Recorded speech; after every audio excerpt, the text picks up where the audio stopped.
1931 চনৰ 15 অক্টোবৰ তামিলনাডুৰ ৰামেশ্বৰমত এনেকুৱা এগৰাকী ব্যক্তিৰ জন্ম হৈছিল যিজন ব্যক্তিয়ে পিছলৈ গৈ দ্য মিছাইল মেন নাম পাইছিল আৰু ভাৰতবৰ্ষৰ ৰাষ্ট্ৰপতি পদতো অধিষ্ঠিত হৈছিল। বন্ধুসকল, এই ভিডিঅ'টিত সেইগৰাকী মহান বৈজ্ঞানিক তথা ৰাজনীতিবিদ ডক্টৰ APJ আব্দুল কালাম দেৱৰ বিষয়ে চমুকৈ ক'বলৈ ওলাইছোঁ। যদি আপোনালোকে চেনেলটো ছাবস্ক্ৰাইব কৰা নাই তেতিয়াহ'লে ছাবস্ক্ৰাইব কৰি বেল আইকন প্ৰেছ কৰিবলৈ নাপাহৰিব। আহক আমি ভিডিঅ'টি আৰম্ভ কৰোঁ। দক্ষিণ ভাৰতৰ তামিলনাডু ৰাজ্যৰ দক্ষিণ পূব দিশত ৰামেশ্বৰম নামৰ এখন দ্বীপ নগৰী আছে।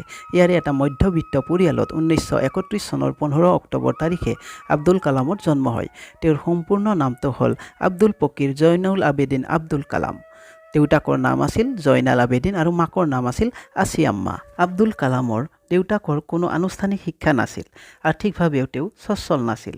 তেওঁ এজন বুদ্ধিমান আৰু উদাৰমনা লোক আছিল। কালামৰ বয়স যেতিয়া 6 বছৰ আছিল তেতিয়া দেউতাকে ৰামেশ্বৰমৰ পৰা ধনুষ্কডিলৈ তীৰ্থযাত্ৰীবোৰক অনা নিয়া কৰিবৰ বাবে প্ৰয়োজন হোৱা কাঠৰ নাও বনোৱা কামত হাত দিছিল। ঘৰৰ 5টাকৈ ল'ৰা ছোৱালীৰ নুমলীয়া আছিল কালাম। দেখিবলৈ চুটি চাপৰ আছিল। কালামৰ মাক আছিল অতিথি পৰায়ণা। তেওঁ স্কুলীয়া শিক্ষাৰে শিক্ষিতা আছিল। এগৰাকী আদৰ্শ মহিলা আছিল তেওঁ। প্ৰায়ে মাকৰ লগত কালামে পাকঘৰৰ মজিয়াত বহি ভোজন কৰিছিল। কালামৰ গাঁওখন আছিল মুছলমান প্ৰধান, কিন্তু কেইঘৰমান হিন্দু মানুহো তাত বাস কৰিছিল আৰু দুয়োটা সম্প্ৰদায়ৰ মাজত আছিল সদ্ভাৱ আৰু সম্প্ৰীতি। কিছু দূৰৈতে আছিল ৰামেশ্বৰমৰ বিখ্যাত শিৱ মন্দিৰ, যলৈ অগণন ভক্তৰ সোঁত বৈছিল। 1939 চনত ৰামেশ্বৰমৰ স্বামীয়াৰা বিদ্যালয়ত কালামে প্ৰাথমিক শিক্ষা গ্ৰহণৰ কাৰণে নামভৰ্তি কৰে। বিদ্যালয়ৰ প্ৰত্যেক শিক্ষকে তেওঁক বৰ মৰম কৰিছিল। ইয়াৰ প্ৰধান কাৰণ আছিল তেওঁৰ নিৰ্জু আৰু মৰমীয়াল স্বভাৱ। বিশেষকৈ বিজ্ঞানৰ শিক্ষক শিৱ সুব্ৰমণ্য আয়াৰে কালামক বিখ্যাত মানুহ কৰিবলৈ যৎপৰোনাস্তি চেষ্টা কৰিছিল। 1946 চনত চাৰ্টছ হাইস্কুলত মাধ্যমিক শিক্ষা গ্ৰহণৰ বাবে আব্দুল কালামে যাত্ৰা কৰে। এই সময়ছোৱাতে কালামৰ জীৱনত এটা ঘটনা ঘটিল। এবাৰ ৰামকৃষ্ণ আয়াৰ নামৰ গণিতৰ শিক্ষকজনে শ্ৰেণীকোঠাত পঢ়াই থাকোঁতে কালামে ভুলতে নুসুধাকৈ শ্ৰেণীকোঠাৰ ভিতৰলৈ সোমাই গৈছিল। কালামৰ এই কাণ্ডত আয়াৰ ভীষণ ক্ষুব্ধ হ'ল। তেওঁ কালামক ডিঙিত ধৰি সকলো ছাত্ৰ ছাত্ৰীৰ সন্মুখতে বেয়াকৈ পিটিছিল। আচৰিত ঘটনাটো হ'ল, কেইমাহমান পিছত কালামে গণিতত সকলোতকৈ সৰহ নম্বৰ পাইছিল।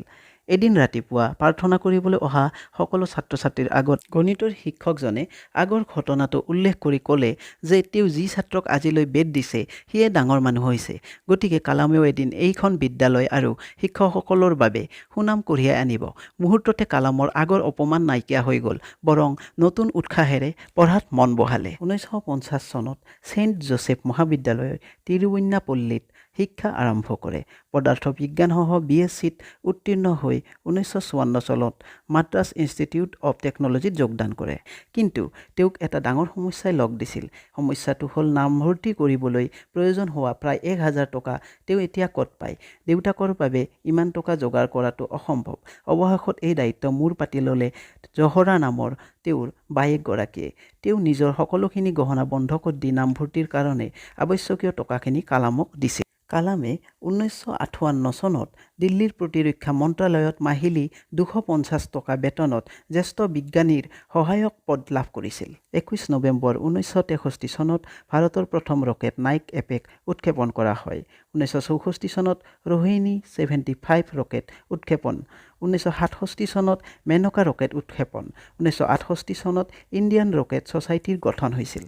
1976 চনত কালামৰ দেউতাক জয়নাল আবেদিনে 102 বছৰ বয়সত ইহ সংসাৰৰ পৰা বিদায় লয়। তাৰ পিছত মাক আসিয়াম্মায়ো চিৰবিদায় লয়। কালামৰ অন্তৰ কিছুদিনৰ বাবে ব্যথিত হ'ল, কিন্তু SLV-3 প্ৰকল্পৰ লক্ষ্যই তেওঁক কৰ্মত ব্যস্ত কৰালে। SLV-3ৰ এপজি মটৰ উৰণ পৰীক্ষাত উদ্ভৱ হোৱা সমস্যাৰ সমাধানৰ কাৰণে তেওঁ ফ্ৰান্সলৈ গৈ পৰীক্ষা সফলতাৰে কৰি থৈ আহিল। 1980 চনৰ 17 জুলাই তাৰিখে কালামৰ সঞ্চালনাত ভাৰতৰ প্ৰথম কৃত্ৰিম উপগ্ৰহ উৎক্ষেপণ কৰা হয়। 1981 চনৰ গণতন্ত্ৰ দিৱসত ৰাষ্ট্ৰপতিৰ পৰা পদ্মভূষণ বঁটা লাভ কৰে আৰু 1987 চনত পদ্মবিভূষণ বঁটা লাভ কৰে। 25 ফেব্ৰুৱাৰী 1988 চনত স্বদেশী ক্ষেপণাস্ত্ৰ পৃথ্বী উৎক্ষেপণ কৰে। এইদৰে ডক্টৰ APJ আব্দুল কালামে নিজৰ কৰ্মদক্ষতাৰ যোগেদি ভাৰতবৰ্ষক বিশ্বৰ দৰবাৰত প্ৰতিষ্ঠা কৰিবলৈ সক্ষম হৈছিল। ডক্টৰ APJ আব্দুল কালামৰ কৰ্মদক্ষতা তথা নিজৰ দেশখনৰ প্ৰতি থকা দৃঢ়তাৰ বাবে বিভিন্ন সংস্থা তথা ভাৰত চৰকাৰে বিভিন্ন সময়ত বহুকেইটা বঁটা আগবঢ়াইছিল। ইয়াৰ ভিতৰত ৰামানুজন বঁটা, বীৰ সাভাৰকাৰ বঁটা, Indira Gandhi award for national integration, Bharat Ratna, Padma Vibhushan আৰু পদ্মভূষণ ইত্যাদি সন্নিৱিষ্ট। 2011 চনৰ মে' মাহত কালামে দেশৰ যুৱ প্ৰজন্মৰ বাবে মই কি দিব পাৰোঁ আন্দোলন what can I give movement নামেৰে এক মিছন আৰম্ভ কৰে, যাৰ মূল উদ্দেশ্য হৈছে দুৰ্নীতি নিৰ্মূলকৰণ। ইয়াৰ উপৰিও কালামে তামিল ভাষাত কবিতা লিখিছিল আৰু বীণা বজাই ভাল পাইছিল। 2003 আৰু 2006 চনত তেখেতক MTVয়ে বছৰটোৰ যুৱ আদৰ্শ MTV youth icon of the year খিতাপ প্ৰদান কৰে। 2011 চনত আই এম কালাম নামৰ এখন হিন্দী চলচ্চিত্ৰত কালামক চতু নামৰ এক দুখীয়া অথচ তীক্ষ্ণ ৰাজস্থানী ল'ৰাৰ ওপৰত এক অসাধাৰণ যোগাত্মক প্ৰভাৱ হিচাপে দেখুওৱা হৈছিল। চলচ্চিত্ৰখনত চতুৱে এই মহান ব্যক্তিজনৰ দ্বাৰা প্ৰভাৱিত হৈ নিজৰ নামটোকে সলাই কালাম কৰি লয় আৰু এইগৰাকী মহান ব্যক্তিয়ে ভাৰতৰ একাদশ ৰাষ্ট্ৰপতি হিচাপে 25 জুলাই 2002ৰ পৰা 25 জুলাই 2007লৈ ভাৰতৰ ৰাষ্ট্ৰপতি পদত অধিষ্ঠিত হৈছিল।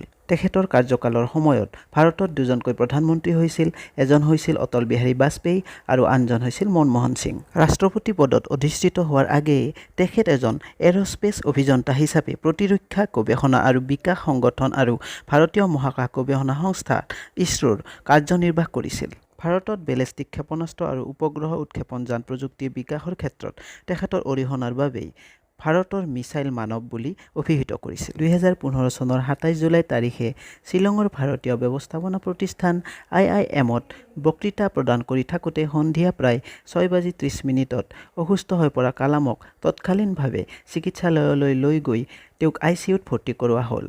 সুস্থ কৰি তুলিবলৈ চেষ্টা কৰাৰ পিছতো হৃদযন্ত্ৰ ক্ৰিয়া বন্ধ হৈ সন্ধিয়া 7:45 বেথানী চিকিৎসালয়ত তেখেতৰ মৃত্যু ঘটে।